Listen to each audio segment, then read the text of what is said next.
صرح وزير التربية العراقية الدكتور محمد إقبال عمر الصيدلي في تصريحات صحفية أن نتائج السادس الإعدادي 2017 بالعراق ستعلن عبر موقع وزارة التربية العراقية بالتعاون مع صحيفة السومرية نيوز وموقع ناجح التعليمي.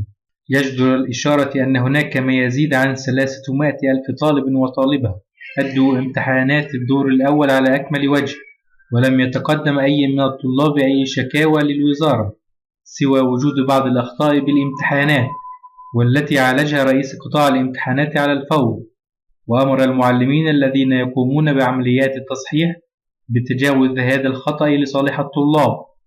من جهة أخرى، أكد أن عمليات الرصد والمراجعة والتدقيق مستمرة حتى الساعة الأخيرة قبيل إعلان نتائج السادس الإعدادي في العراق الدور الأول بفرعيه العلمي والأدبي.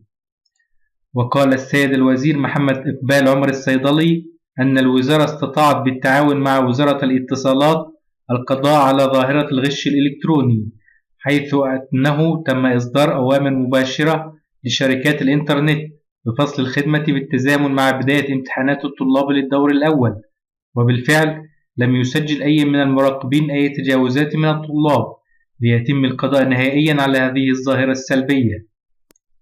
وأكدت المتحدثة الإعلامية باسم وزارة التربية العراقية الأستاذة هديل العامري أن إعلان نتائج السادس الإعدادي العراقي سيكون خلال الأسبوع الجاري، ولم يتم تحديد موعد عقد المؤتمر الصحفي المرتقب والذي يعلن فيه الدكتور محمد إقبال عمر الصيدلي نتائج امتحانات السادس الإعدادي.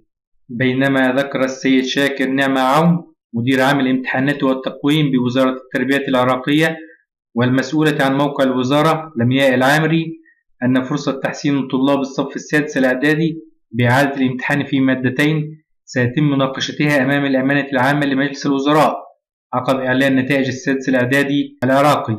وأوضحت العامري أنه سوف يتم توزيع نسب النجاح والرسوب على جميع المدارس مع إرسال أقراص النتائج للقنوات الفضائية ووسائل الإعلام المختصة لسهولة نشرها لجميع الطلاب. لمعرفة نتائج امتحانات الصف السادس الإعدادي في العراق لعام 2017 يرجى الاستعلام عن طريق الموقع أسفل الفيديو مع مشاركتكم التعليقات. يرجى الضغط على زر سبسكرايب ليصلكم كل جديد عن قناة Arab GVZ.